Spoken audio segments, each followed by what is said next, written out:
परिणाम तुम्हाला जाणवतोय हा, असं जाणवतो. म्हणता येते. तसं पाहिलं तर पाणी पण तुम्ही दिलेलं नाही. नाही पाणी मापात देतोय 1.5-2 तास.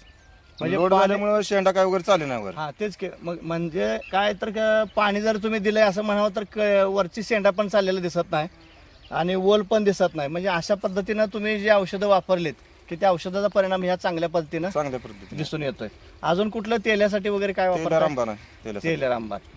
तर आल्याला त्याच्यामुळं आहे ते तिथेच थांबवतंय. तिथून पुढे उपदाव देत नाही. हा म्हणजे आज शेतकऱ्यांना तेल्यामुळं लोक उदासीन झालीत डाळिंब बरोबर. लावण्यासाठी, द्राक्ष लावण्यासाठी.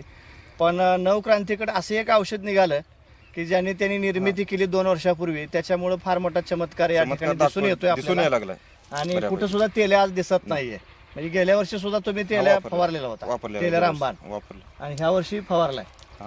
तर याच्यामुळं परिपूर्ण अगदी निरोगी अशा प्रकारचं झाड आपल्याला बघायला मिळते. आणि किती कळी असेल साधारण ह्याला? 700-800च्या आसपास. हा म्हणजे झाडावरती. जवळपास खालची पडलेली कळी पण बऱ्यापैकी आहे. हा. म्हणजे जवळपास एका झाडाला 1000 एक कळी आहे असं हो. आपल्याला म्हणता येईल. आणि संपूर्ण बाग जर आपण बघितली तर सगळी अशाच प्रकारची झाडं प्रत्येक ठिकाणी आपल्याला दिसत आहेत. अशाच पद्धती सगळी. तर नवीन शेतकऱ्यांना तुम्ही काय सल्ला देऊ शकताय आता? नवक्रांतीचे सर्वच औषध रिझल्ट चांगले आहेत. चांगले आहेत. शेतकऱ्याच्या म्हणजे कमी किमतीत असून शेतकऱ्याला रिझल्ट चांगले आहेत. हा त्यामुळे त्याने वापरावं असं म्हणजे एवढे स्वस्त औषधं आणि ती पण रिझल्ट सेंद्रिय. टॉप आहे आणि सेंद्रिय शेवटी.